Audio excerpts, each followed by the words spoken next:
قال حدثني يحيى بن بكير قال حدثنا ليس عن عقيل عن ابن شهاب عن عروة عن عائشة زوج النبي صلى الله عليه وسلم أنها كانت إذا مات الميت من أهله فاستمع لذلك النساء ثم تفرقن إلا أهلها وخاصة أمرت بمرمة من تلبينة فطبخت ثم سني سرد فصبت التلبينة عليها قالت قلنا منها فإني سمعت رسول الله صلى الله عليه وسلم يقول التلبينة مجمة لفؤاد المريض تذهب ببعد الحزن. আচ্ছা, এখানে এই হাদিসটা বিসমিল্লাহির রহমানির রহিম খুবই গুরুত্বপূর্ণ হাদিস। আমাদের নবীজি সাল্লাল্লাহু আলাইহি ওয়াসাল্লাম শুধু ইবাদত বন্দেগীর কথা বলেন নাই, কি বলেন নাই? ইবাদতের কথা, বন্দেগীর কথা, নামাজ, রোজা, হজ, যাকাত ইত্যাদি এসব বিষয় নিয়ে শুধু নবীর আগমন করেনি, একজন মানুষের উম্মতের সর্বদিক দিয়ে তিনি খেয়াল করছেন। মানে স্বাস্থ্যের বিষয়, উম্মতের কোন জিনিসটা খাইলে উপকার হবে, খাইলে ক্ষতি হবে, এইগুলো বিষয় নিয়ে তিনি কি করছেন? আমাদেরকে বার্তা দিয়েছেন, সংবাদ দিয়েছেন, আমাদেরকে বলে গেছেন। ডাক্তারি বিষয়ে, স্বাস্থ্যের বিষয়ে, সকল বিষয়ে রাসূল সাল্লাল্লাহু আলাইহি ওয়াসাল্লাম বর্ণনা করেছেন। তার মধ্যে এই যে একটা হাদিস তালবিনা সম্পর্কে একটা হাদিস, গুরুত্বপূর্ণ কথা। মানুষ কোন জিনিস খাইলে স্বাস্থ্যটা ভালো হবে, শরীরটা ভালো থাকবে, মাথাটা ভালো থাকবে, কি খাইলে স্বাস্থ্য ভালো থাকবে, মাথা ভালো থাকবে, টেনশন থেকে বাঁচতে পারবে, আপদ বিপদ থেকে বাঁচতে পারবে, রোগ বালা থেকে বাঁচতে পারবে, শরীরের মধ্যে শক্তি আসবে। শরীরে শক্তি আসলে মানুষ কি করতে পারবে? ইবাদতবন্দি করতে পারবে, মন দিল ভালো লাগবে। এই হাদিসটা এই বিষয়ে তালবিনা সম্পর্কে। আচ্ছা, তালবিনা কি জিনিস?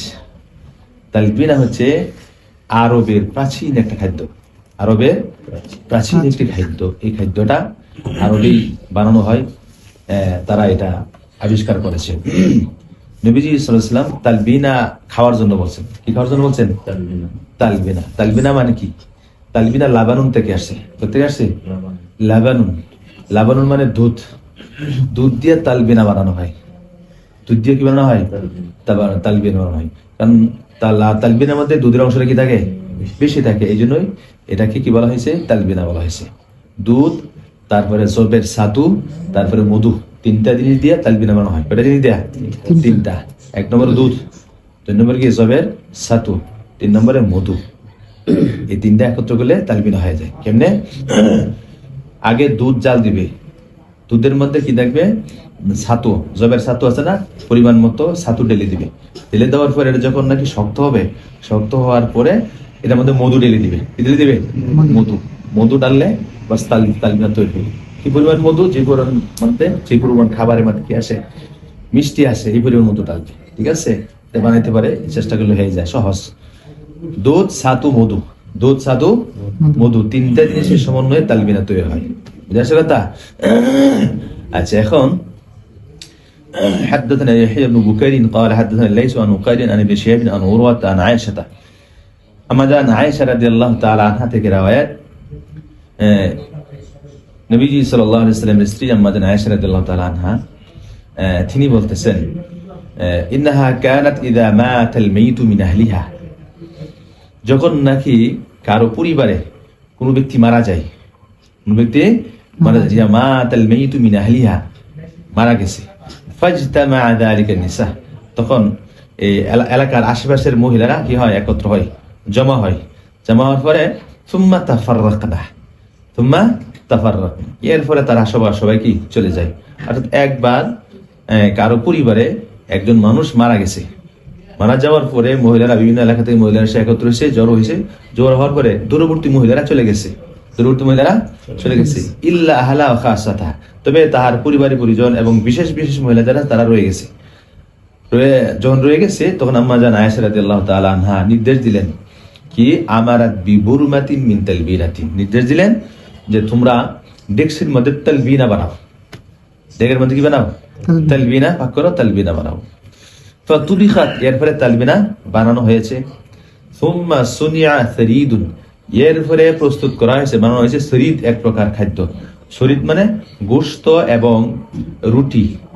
গোশত এবং রুটি দুইটা একত্র করে এক ধরনের একটা ঝোল তৈরি করা হয়, তাকে বলা হয় সরিদ। এটা আরবের প্রসিদ্ধ খাবার। নবী সাল্লাল্লাহু আলাইহি ওয়াসাল্লাম সরিদকে পছন্দ করতেন।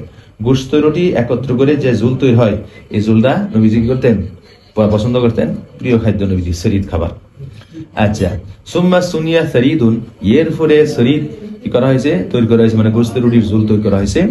সুব্বাতিত তালবিনাতু আলাইহা, এরপরে এই গোশত রুটির ঝোলের মধ্যে তালবিনাকে ঢেলে দিলেন।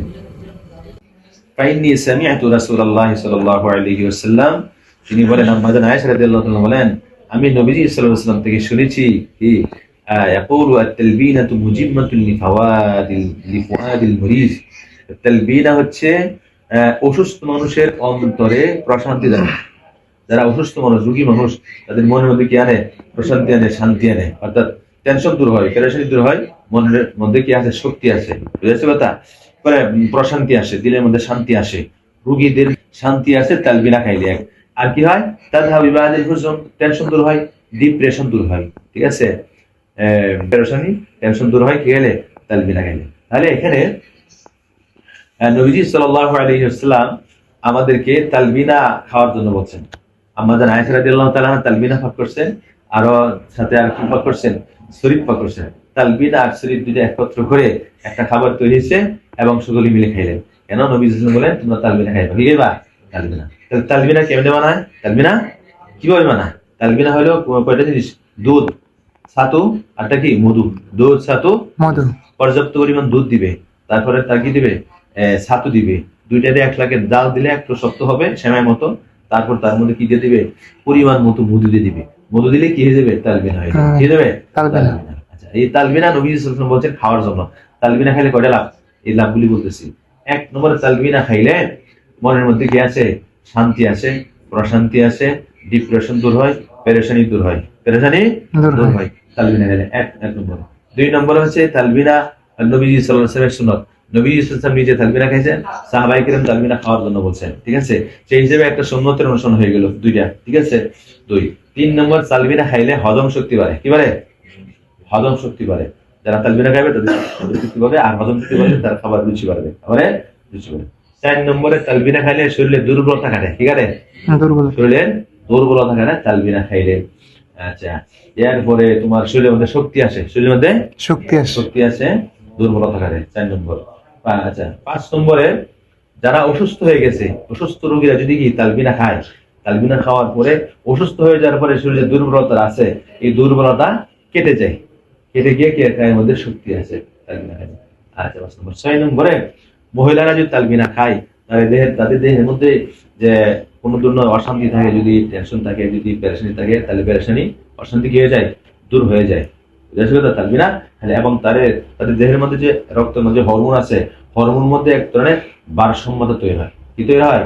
ভারসাম্যতা তৈরি হয় তালবিনা খাইলে। তালবিনা খাইলে 6টা লাভ করে লাভ, 6টা লাভ। বুঝাচ্ছি কথা? 1 নম্বরে মানসিক শান্তি আসে, 2 নম্বরে সুন্নত হয়, 3 নম্বরে হজম শক্তি বাড়ে, 4 নম্বরে দুর্বলতা কাটে, 5 নম্বরে শরীরের মধ্যে যে রোগ প্রতিরোধ ক্ষমতা বাড়ায়, রোগ প্রতিরোধ ক্ষমতা বাড়ায়। অসুস্থতার পরে তালবিনা খাইলে যে দুর্বলতা আছে, সেই দুর্বলতা কেটে যায়। আচ্ছা, 6 নম্বরে, মহিলাদের কি হয়? ফায়দা হয়, তাদের পেরেশানি, তাদের ডিপ্রেশন, তাদের মানসিক যে চাপ আছে, চাপটা দূর হয়ে যায়, এবং ব্লাডের যে হরমোন আছে, হরমোনের মধ্যে ভারসাম্যতা তৈরি হয়। এই জন্য আমরা কি খাবো? তালবিনা খাবো। তালবিনা নিজেরা বানাবো। তালবিনা কি নিজেরা বানাবো, বানায় খাবো। তবে খরচ আছে। তালবিনা কি আছে? দুধ লাগবে, মধু লাগবে, ছাতু লাগবে। দুধ লাগবে, মধু লাগবে, ছাতু লাগবে। 3টা জিনিস একত্র করে তালবিনা বানাইতে হবে। বুঝাচ্ছি কথা? তাহলে আল্লাহ পাক আমাদেরকে তালবিনা খাওয়ার তৌফিক দান করুন, ঠিক আছে? আমিন।